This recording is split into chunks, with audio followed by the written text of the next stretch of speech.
Don't mind me looking like a hermit, but it's Saturday and I have an advanced reader copy of Such Great Heights from HarperCollins that I want to get started reading today.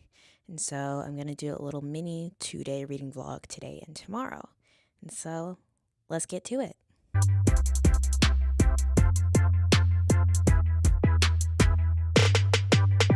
Such Great Heights is a YA novel by Rajani LaRocca, and it's essentially about two kids in mock trial, except one of the students, her mom died in an accident, and the trial case that they're looking at in mock trial sounds a lot like her mother's death. So, super interesting concept. It's also, the book is based on the Indian epic called the Ramayana, so I want to try to familiarize myself with that first before I get into reading the book. So, this is a page I found about the Ramayana from UCLA, and apparently it's longer than both the Iliad and the Odyssey. So, I probably won't know the entire story for this book, but I at least want to familiarize myself with the basic concept of it. From what I'm reading, Rama is entitled to the throne, but he is sent into exile. And so he goes into the forest and has all these adventures with his brother and his wife Sita. But then Sita is abducted, which sets the stage for an epic battle. So it sounds a little bit like Hamlet to me, honestly. And then also, while I was researching this, I found out that there's actually a Ramayana movie scheduled to come out. So super interesting. And so it seems like the book is meant to be from Sita's perspective, so the wife's perspective. So kind of another feminist retelling, or at least in that realm. So I guess let's get started.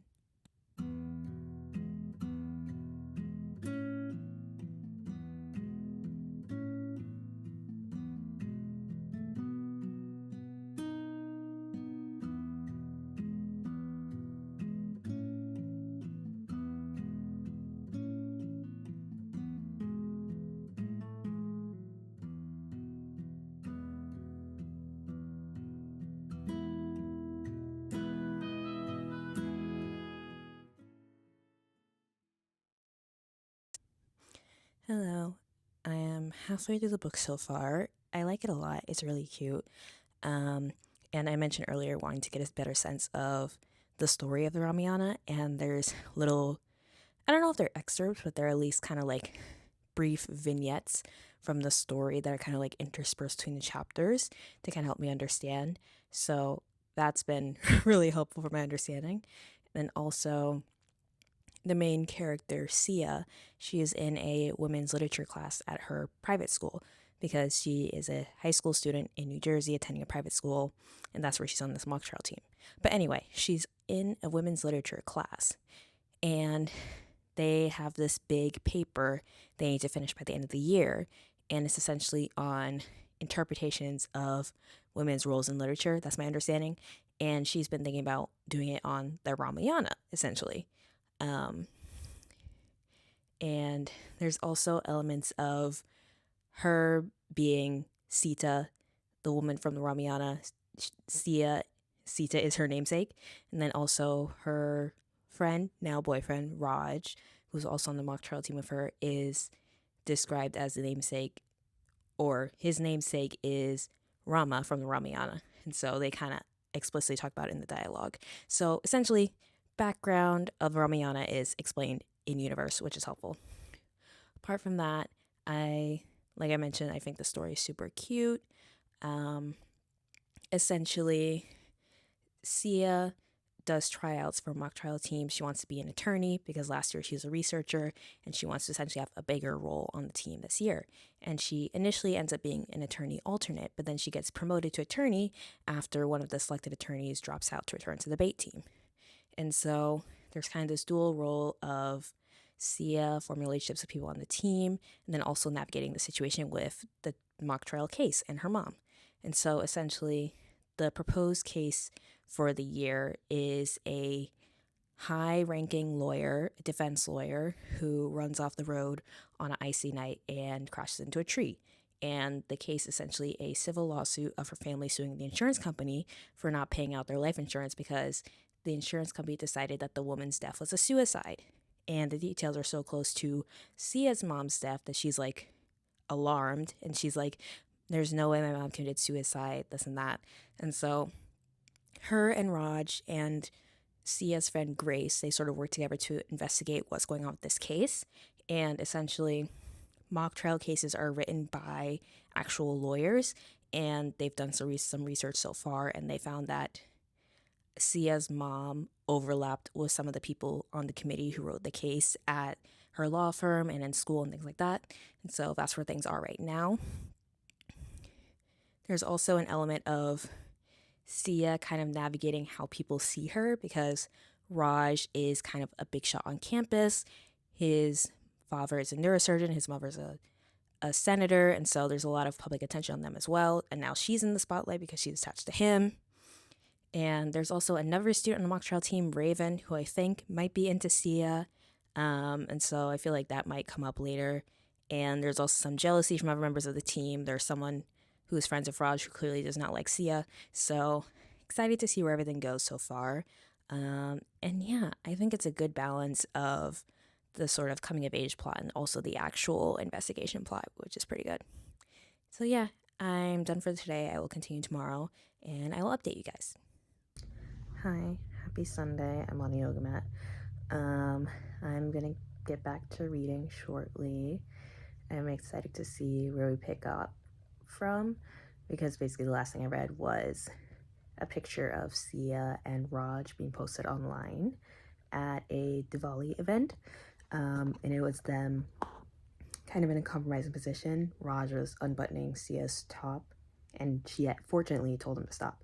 So that's where things kind of left off. I am suspecting Raj's friend Lem right now, because Lem was there and does not like Sia, like I alluded to. So we'll see where things go. And then also, when I updated my reading status for this book on my tracker, like the description on the site was different from what's on the back of the book. So I think I low-key spoiled myself on a plot point, but we will see what happens soon.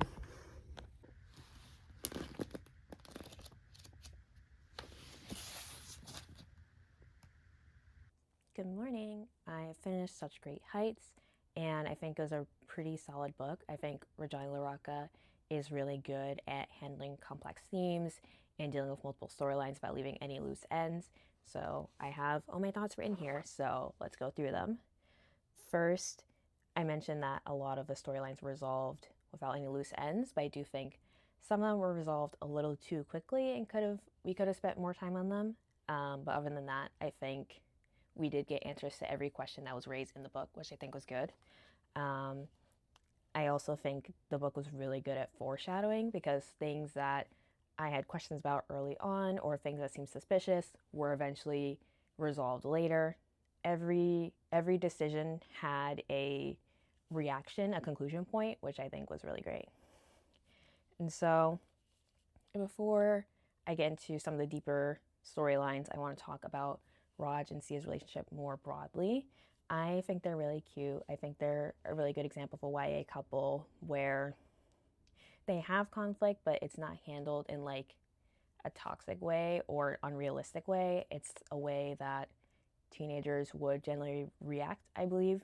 And so essentially, they are in a romantic relationship for most of the book, but Sia starts seeing signs that Raj is very image conscious, and I think this really impacts their relationship.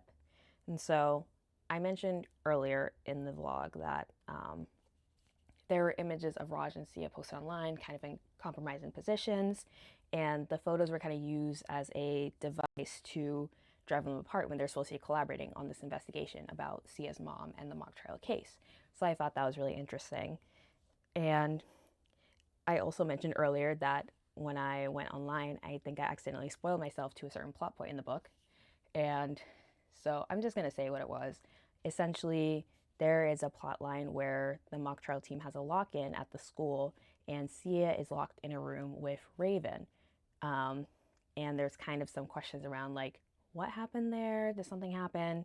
And this was described in the synopsis of the book online that I saw that I thought would be a spoiler. And it was also in the description posted on the Epic Reads Instagram when the book officially came out on the 11th.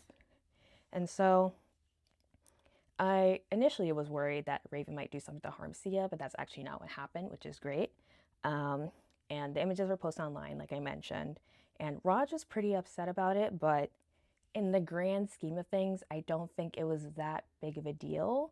So I don't know if something changed between the arc and the final version, but that storyline didn't end up being like a huge thing.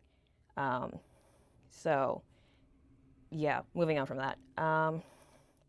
It also comes out that the person who was taking the photos was another person on the mock trial team, Tess, and that was not who I thought it was. I mentioned that I thought it was Lem, and I thought that kind of came out of nowhere because I wasn't really expecting that. And that was resolved in like the last chapter or something. So that was one of the plot points where I thought it was resolved a little bit too quickly. Um, and yeah, apart from that, Raj and Sia do eventually break up because at one of their tournaments, trials, etc., the judge actually winks at Raj, and Raj is the son of a US senator. And so Sia believes that they won the trial without deserving it because Raj is the son of a senator. And they have a confrontation about it. Raj denies it and says, "Who cares? We won. Let's move on." But that just goes against Sia's morals, and they end up breaking up over that. And I thought that was a really interesting thing to portray in a YA book, just kind of showing Sia's awareness of how conscious Raj is of his image to the point where even with the social media images, Raj and Sia aren't talking for a while because Raj is like, we need to do damage control. My mom's campaign's involved, blah, blah, blah, blah. And Sia ends up feeling really alone because of this. Sia feels like she's being paraded around the school to be shown off instead of Raj actually listening to her wanting to like spend time elsewhere, etc. And so I thought that was really interesting. And then going back to the trial investigation, Sia eventually learns that her parents had marital troubles and that her father was having an affair. And this is hinted at really early on, but it's not something I really picked up on towards the end. And I thought that was a really interesting thing to build up to. And the public photos ended up being important again because the images of Sia online were how the lawyers that she was investigating figured out it was her contacting them and not Grace, since she was posing as Grace. And that's also how people who knew Sia's mom ended up reaching out to Sia. So these photos ended up playing a way bigger role than I thought they would, and I thought that was super interesting. And so in general, I think the whole book is just Sia learning a lot about the people around her and how what she thinks about her family and friends is not what she always thought it was. And it's essentially her finding her own truth throughout all of this. In terms of the book's relations to the Ramayana, I think the Ramayana is more of a loose inspiration than a retelling, or maybe I just have a super strict definition of what a retelling is. And the vignettes from the Ramayana seem to be Sia's retelling of the story in her women's literature class essay. And so she kind of views herself as being the truth teller in the same way that Sita was in the legend. And she ultimately changes her path from what she originally thought it would be, being a mock trial, being like her mom, because everything is sort of changed in her mind now. And I definitely recommend this for young readers because I think it really shows how you need to be sort of like intuitive as to what's going on in your environment, trust your gut, and things like that. And so I definitely really enjoyed this. Thank you so much for tuning in. Let me know in the comments if you plan to read this book or share with anyone in your life. And I will see you all next time.